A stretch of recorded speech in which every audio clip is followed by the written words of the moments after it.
Good morning to you all. I'd like to thank the organizers for inviting me to present. I was really looking forward to being back on the right side of the Atlantic, but like many other things these days, it was not to be. I'd like to hope that wherever you are listening to this, that you and all of yours are safe and well. Today, I'd like to discuss the production of FBS and introduce you to some new tools that can help you choose the right serum for your application. From an agenda standpoint, first of all, I probably need to explain what ISIA is.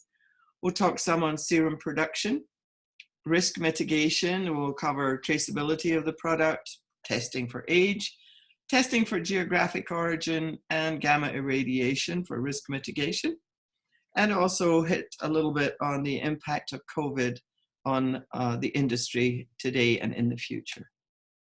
So what is ISIA? It's a global association of serum and animal-derived material collectors, producers, suppliers, and customers, founded in 2006. Many of our members are also major suppliers of other animal-derived products, such as proteins, antibodies, enzymes, etc. We supply more than 90% of all the animal serum used globally, and serum is a byproduct of the meat industry. That is an important thing for everybody to understand. And as an industry, we feel there's a moral obligation to use all the derived parts and products as well as we can. Our association is focused on ethics, on safety and safe use, and on education, and you will see those three things reflected in many of the things I will talk about today. This is a graphic of all of our current members. You will see several names there that you recognize, and hopefully this is of help to you as we work through all of our discussions together. So the main point as far as our industry is concerned is that nothing works quite like serum. There is no known substance that has the same broad spectrum cell growth promoting capabilities, and it's been in use safely for more than 65 years at this point in time. It was in fact used to develop the Salk vaccine. So it's been something that has provided tremendous benefit to the biomedical marketplace. But it's been around forever. I mean, you know, you've always been able to get serum in a bottle. And so that kind of leads to a thought process that says, can't be anything to it. It must be really, really simple at this point in time. You just, you know, put the stuff in a bottle. Well, I think this is something that's maybe a little bit interesting. This is the generic high-level flowchart of how to make serum. You will see from here, there are 17 major steps, and there are 3 places where detailed quality control assays are performed. If you go to our website and you click on any one of these steps along here, you will get a blow-up flowchart of what sits behind that. So while this looks simple, it's still got multiple steps in almost all of these blocks. So it's a very complicated process, and there's a lot of time and attention that has to be, care that has to be taken in order to make sure you are doing the right thing there. Right now, one of the things the association is working on is to try to standardize more our certificates of analysis. It's clear that because the differences in nomenclature, the differences in tests, the differences in units, there can be a lot of confusion as far as that's concerned. And so what we're doing right now is we're working on some minimum requirements. We're working on what tests are minimally required. We're working on standardizing test methods. Sometimes a test method can give a very different answer, and when you compare one company's material to another, you might think it's better, but actually it's the same. So we need to deal with that. We're working on what the expected results ought to be. And in this case, we're doing something a little different. There are many instances where the actual answer to a test, the value that you achieve, may not, in fact, be tremendously important based on the application that you're going to use that serum for. And so we're creating some flexibility around those kinds of things. We're also getting more specific. It's a well-known fact that BV/DV testing is something that you can get different answers depending on what you're doing. And so our proposal is going to be that you have to use bovine turbinate cells for BV/DV testing, or you have to use a test that is fully validated at a LOD of at least 1 TCID50, and that you also have a known antibody titer on that material. That should mean that there will be much more equivalence in the results obtained for BV/DV testing. A couple of things that are worth knowing, and if you go to our website, there is a table of all the quality control tests we do and why we do them that will help you perhaps understand some of those things. But high hemoglobin indicates that red cell lysis has occurred. That usually happens when the material is maybe left sitting a little longer than you would want at a slightly higher temperature. And so that's something that you, depending on your application, you can be worried about hemoglobin or not. Similarly with endotoxin, high endotoxin is an indication of bacterial contamination. It's also an indicator of the care taken in the manufacturing process. And so it's something that, again, it may matter to you, it may not, but you need to be aware that that's something that you get a choice in terms of which way you want to go. So we can make the stuff in a very laborious fashion. The current concerns around serum continue to be twofold. One is the humane and ethical collection of fetal blood. There is a tremendous amount of misinformation surrounding that, and as a result, we have just submitted a paper outlining the actual process and the incredibly heavy levels of regulation that are involved in an attempt to clarify the fact that the industry works in as humane and ethical a fashion around the collection of fetal blood as is possible. The other thing that is out there for discussion always is the potential for contamination by adventitious agents. So what we have been trying to do is to create some tools that will help you understand better the product characterization of a product which we all basically know is quite uncharacterizable.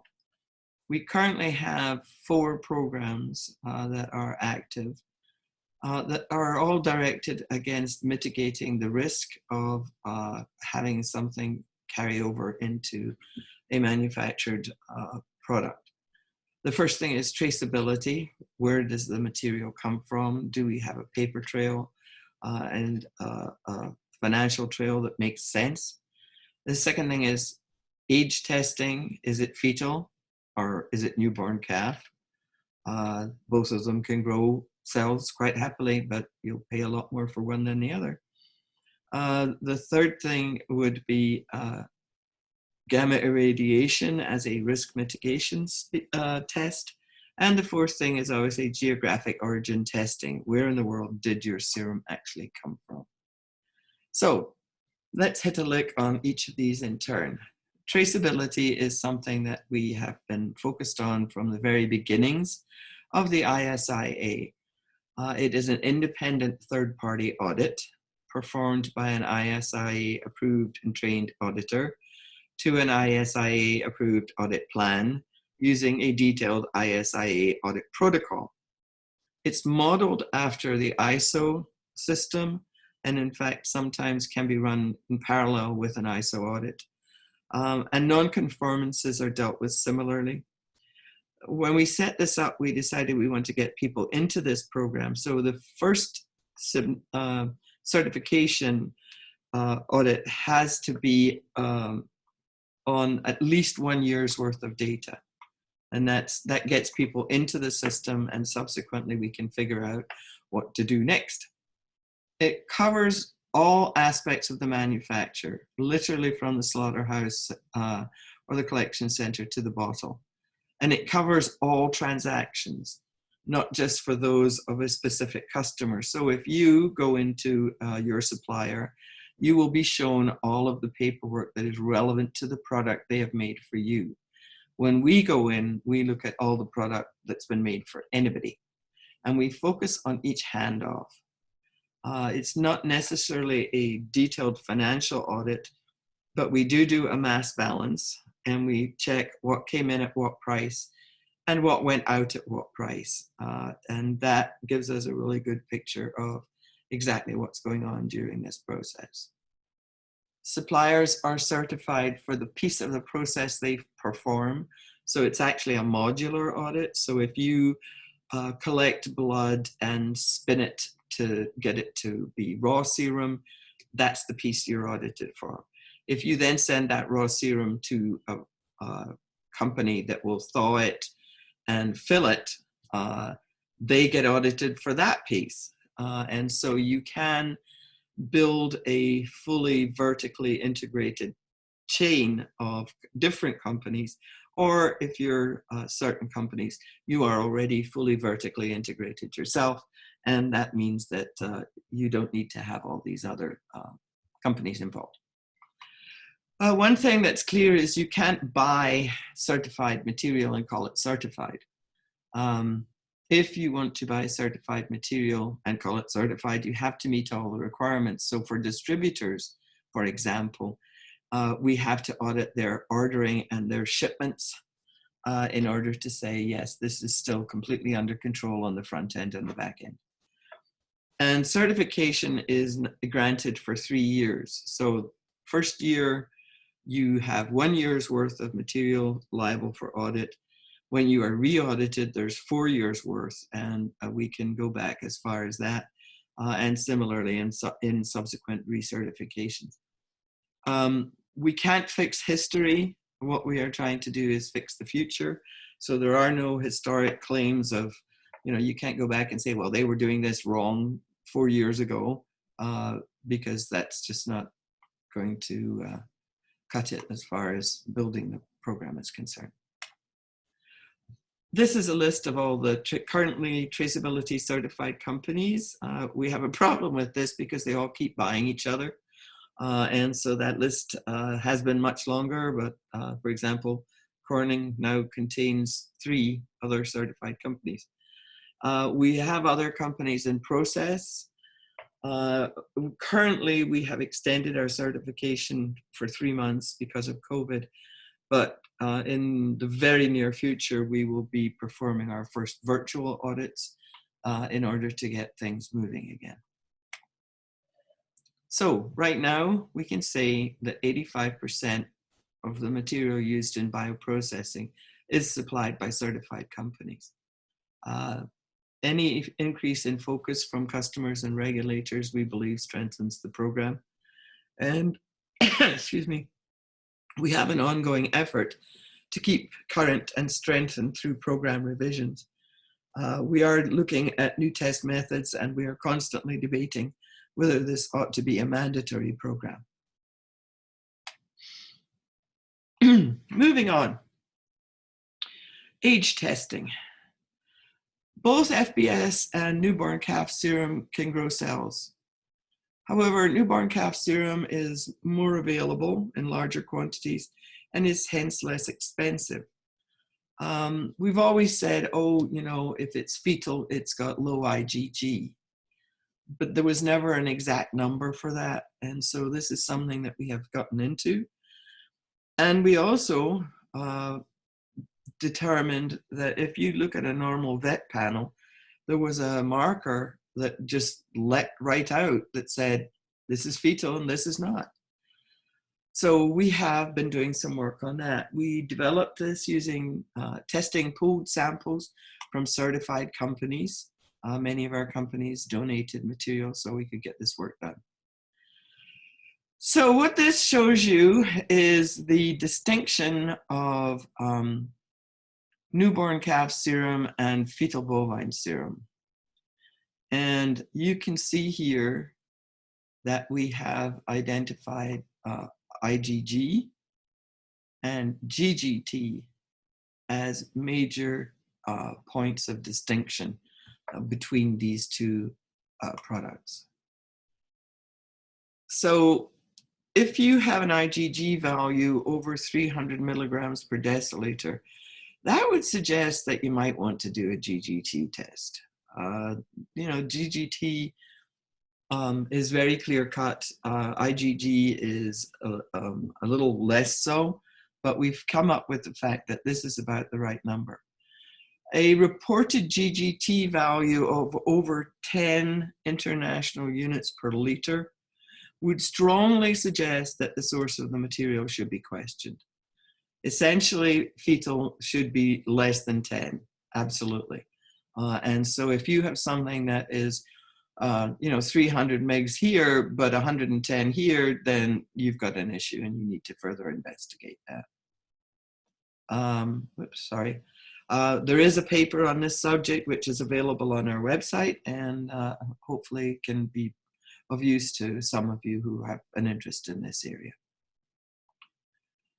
So now let's talk about origin testing. Where in the world did this stuff come from? If you look at this, this is a graphic that we built up from input from our members of where in the world serum comes from. USA is one of the larger suppliers at 26% of this. Australia around 15%.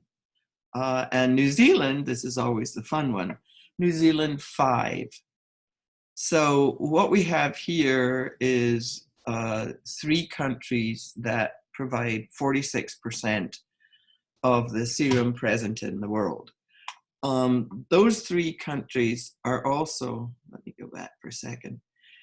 Those 3 countries are also the sources that are preferred, rightly or wrongly, for pharmaceutical manufacturing. So we also have here Brazil, which is a very large contributor, and South America generally. So you've got 46% in these and 36% in these. And the reason that it matters is because you can't, I often pick up 2 water bottles right now and say, okay, which one's Fiji water? We're looking for a technology that can distinguish between materials that seem to be identical. It matters because, as I said before, the current sources of choice for pharma are New Zealand, Australia, and USA. That is based on disease prevalence, the existence of regulations, and the enforcement of those regulations. So you have a situation there where sometimes there are regulations, but they're not tremendously well enforced. Sometimes you have a disease that's of particular concern. And as a result, we live in the world where this is the case. Now, we do know, and it is quite clear, that all sources of FBS can grow cells quite happily. The issue is that because of the current sources of choice, there is a wide price range based on, if I want New Zealand, that is liquid gold. If I want Brazilian, that's going to cost me quite a lot less. And so what has happened in the past is there have been concerns about, is this material really what it says it is?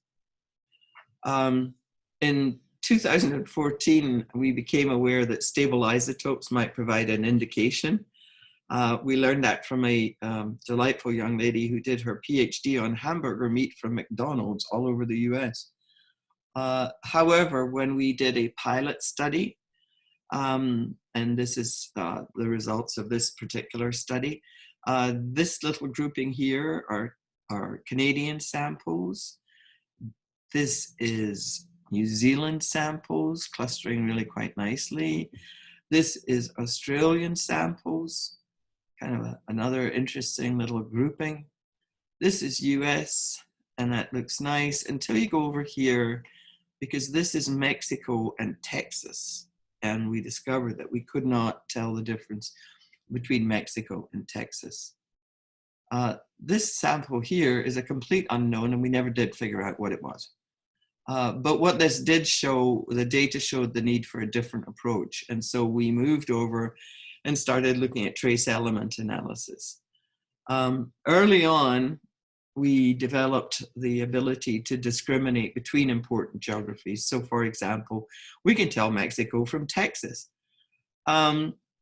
We then spent quite a bit of time thinking about this, and the decision was made to develop one industry-wide database, and that database is the ISIA database. The reason for that is it should improve the accuracy of the results and minimize the potential for error. And it's also an exciting technology that has actually many applications, and we've actually begun to look at a couple of others. So the mix of trace elements found in the soil are unique to a location. What we do is we look at 33 trace elements for each sample, and the statistical analysis of those can identify the geography, where in the world the stuff comes from. It's a reasonable approach. It's relatively rapid and quantifiable and relatively inexpensive, and we're working on that. We're in the process of working with the other company involved, or Attain, to develop new labs that we don't have to ship product twice around the world in order to get an answer. The database was initially developed using samples from ISIA traceability certified member companies. So we went to our member companies that we knew their paperwork was solid, and we asked for donations, and our database initially had more than 1,000 samples in it when it was declared fit for purpose. The other thing that's really cool about this technology is it does in fact detect mixing of product. And as ISIA is very against mixing of product, we think that's a really good thing. So talking a bit more about that, this is the kind of scatter plot that we get when we look at the results from this particular type of testing. So what we have here is we have Australia, and we have Brazil, we have New Zealand, we have Uruguay, we have Costa Rica, we have Mexico, we have the US, and these red ones are Canada. And it kind of looks interesting. It looks like there's some nice little groupings there, but it's a bit cross-talking. It's not the best presentation probably of the data, but if you look at this one, what you can see is they are separated in three-dimensional space. And so that gives you a much clearer vision of the clouds that surround these results, and hopefully show that you really can tell the difference between, in this case, Australia right there, Mexico's purple, USA is lime green right here. So again, you're seeing a pretty good separation as far as that's concerned. These are blinded samples just to prove that we can do this. So what this is the standard pattern that we've shown before for samples. And then what we have done is we've taken, in this case, blinded samples that were tested and plotted and have shown up in about the right place.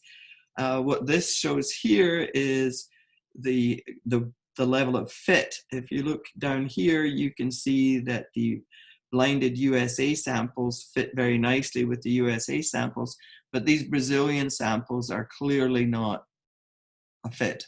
And so that means that we can tell the difference between blinded samples. We also can tell the difference between blended samples. Here we have a USA Brazil and USA Mexico mixtures against Brazil and USA.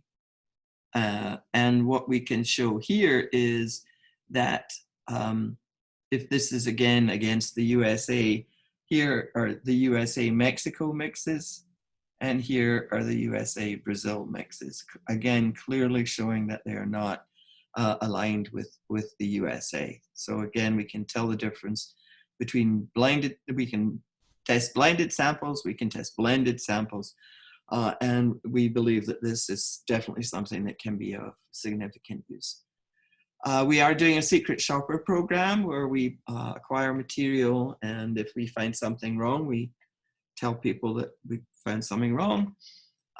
We're looking to expand the database with additional geographies and the number of samples. That's ongoing.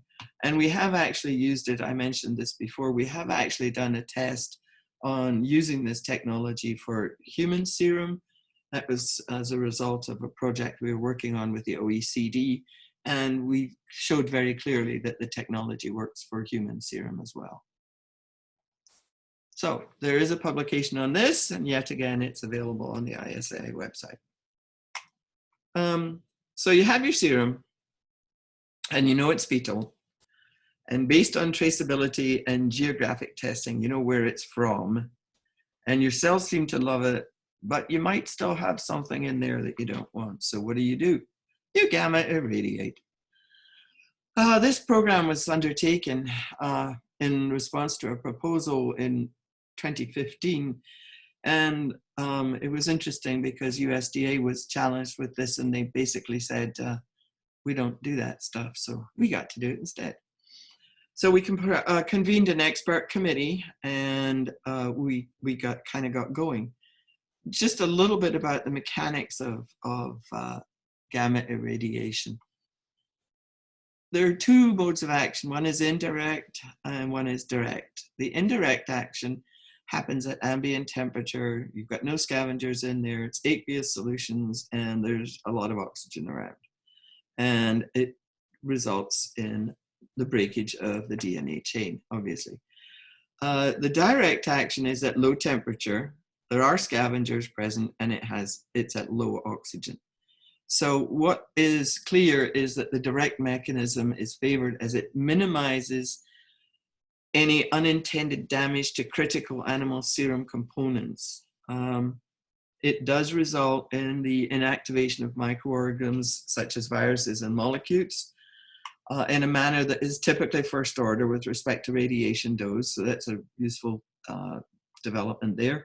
And it is effective on all but very small non-enveloped viruses. We put together a list of areas of focus that we thought would be important to people.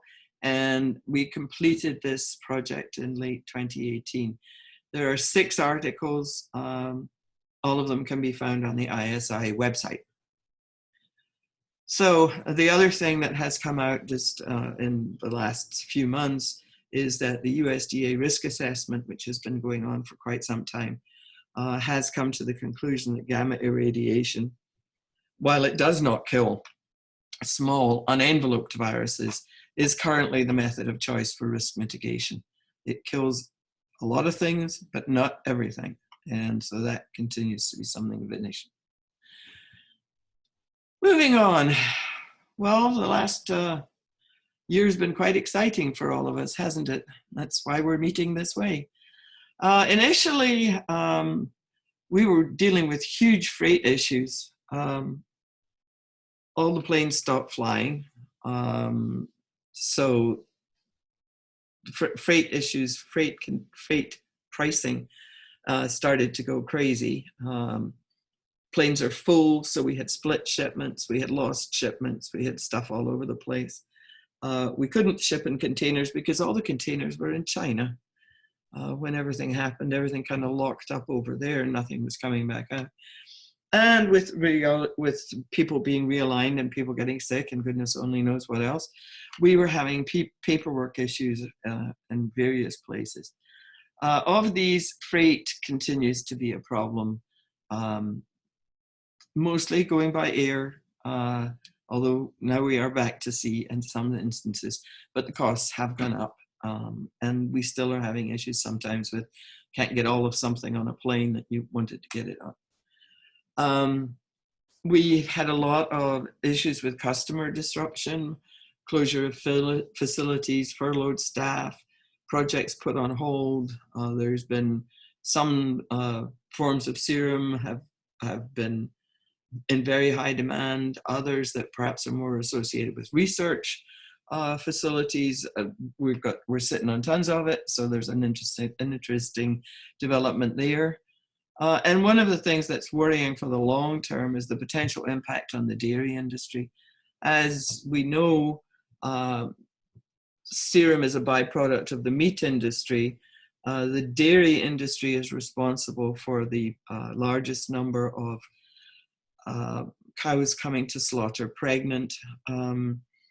If there is a disruption, a continuing disruption on the supply chain, and we know that initially there was, and people were literally pouring milk into their fields to fertilize them, if that continues, there will end up being a reduction in the number of dairy cattle required, which would mean that the herds would be culled.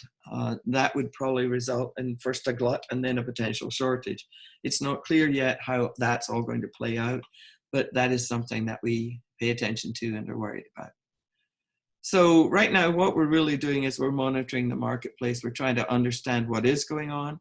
We're working to improve the characterization of FBS and other sera, publish those results and educate people, work with the industry and work with the regulators to continue to improve everybody's understanding of these things.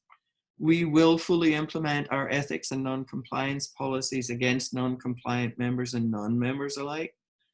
We're not a police force, but when we find something that we know is wrong, we do raise the fact to the person that it is wrong and that they shouldn't be doing that.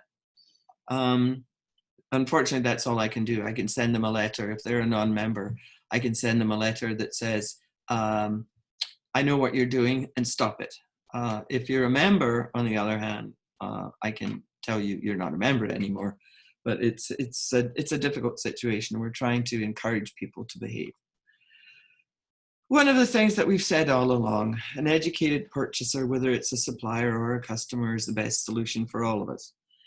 If it looks too good to be true, it probably is. If somebody is offering you US serum at a very low price, be very cautious because it probably isn't what it says it is. Now, there is a slight issue this morning, which is that I'm not available because it's 2:30 a.m. my time.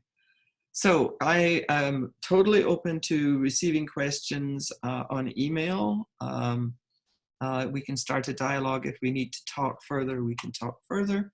And I hope that this has been informative for you. I'd like to thank you all for your attention. And with that, I will sign off. Thank you very much.